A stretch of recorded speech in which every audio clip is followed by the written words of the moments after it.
Hello and welcome. My name is Biagio Mazza, Pastoral Associate at St. Sabina Parish in Belton, Missouri, and I'm here to welcome you to another Do You Know series question. As we continue our series on the history of the Mass, today's Do You Know question is, do you know how the Council of Trent impacted the Mass in response to the Reformation?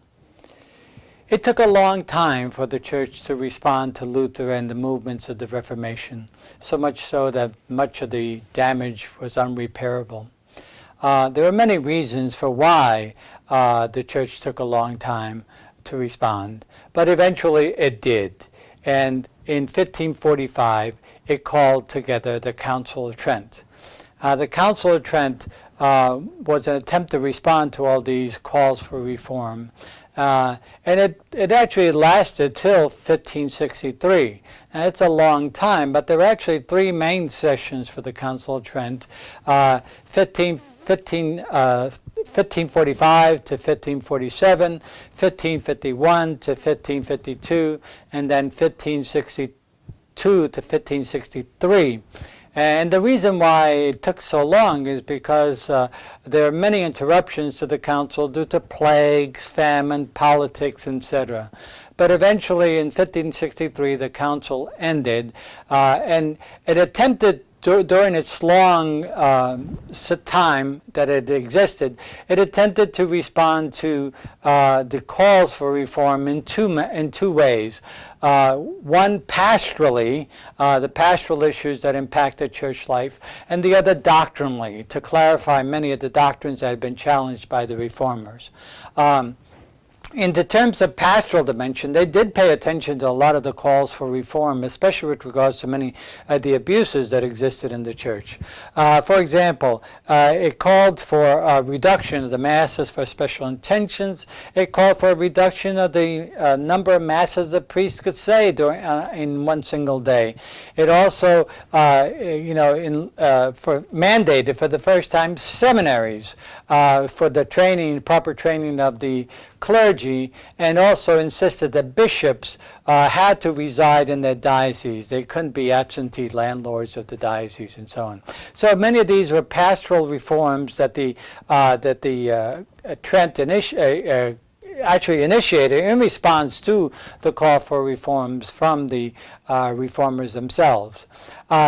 They also addressed many of the doctrinal issues. Now, with regards to the doctrinal issues, it becomes very important to really realize that there are many opinions out there. So Trent saw itself a need to clarify many of the doctrines that were being challenged by the reformers. The unfortunate thing with regards to the doctrinal piece is that oftentimes Trent reacted in a kind of a knee-jerk reaction to the reformers that essentially, they responded by saying, if the reformers wanted this, we're going to enshrine something just the opposite. And oftentimes there was a logic to it, but oftentimes there was also a negative response to the reformers as well, which sometimes did not help the situation. But just to give you a couple of examples, it insisted that the cup be reserved for the priest, whereas the reformers were calling for the cup to be distributed to the entire community as well as the bread. It insisted that the liturgy be dominated pretty much in the hands of the clergy and not in the hands of the people. Latin was to be the way the Mass was to be the official language of the liturgy, whereas the reformers were calling for language in the vernacular.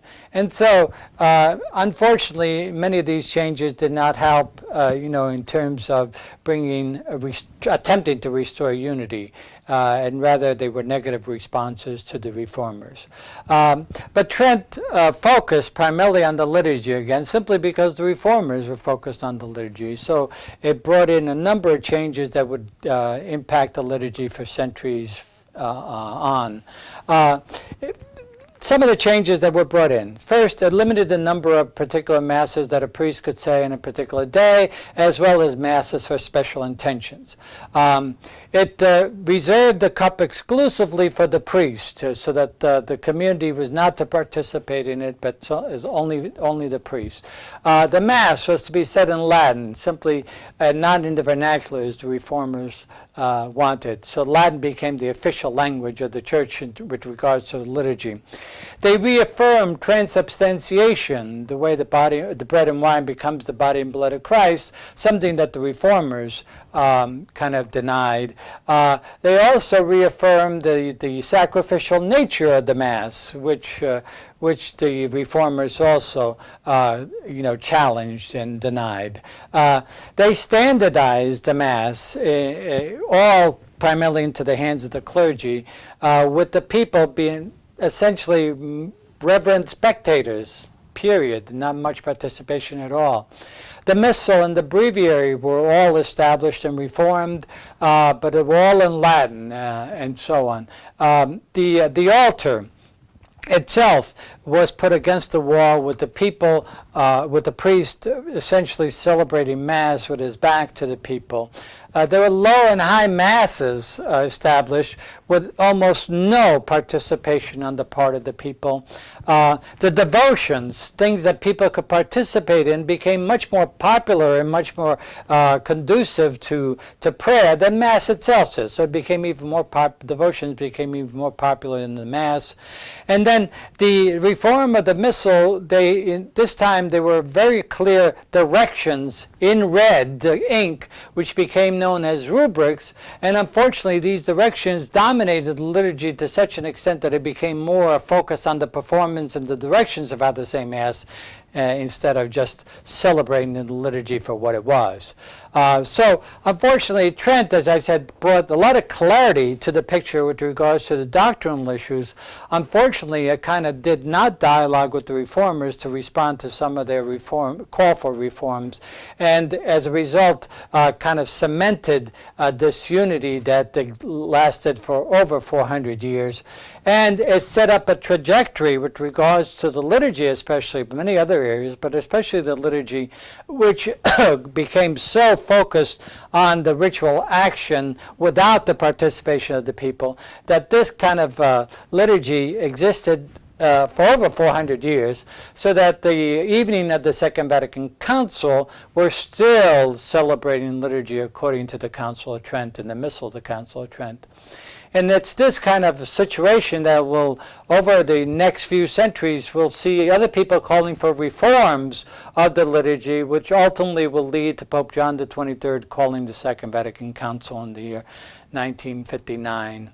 And so I hope this has helped a bit to explain just how the Council of Trent impacted the Mass in response to the Reformation. And I hope you'll return again to more of the You series question as we explore what the Mass looked like from the time of the Reformation, the Council of Trent, all the way to the Second Vatican Council. Thank you very much.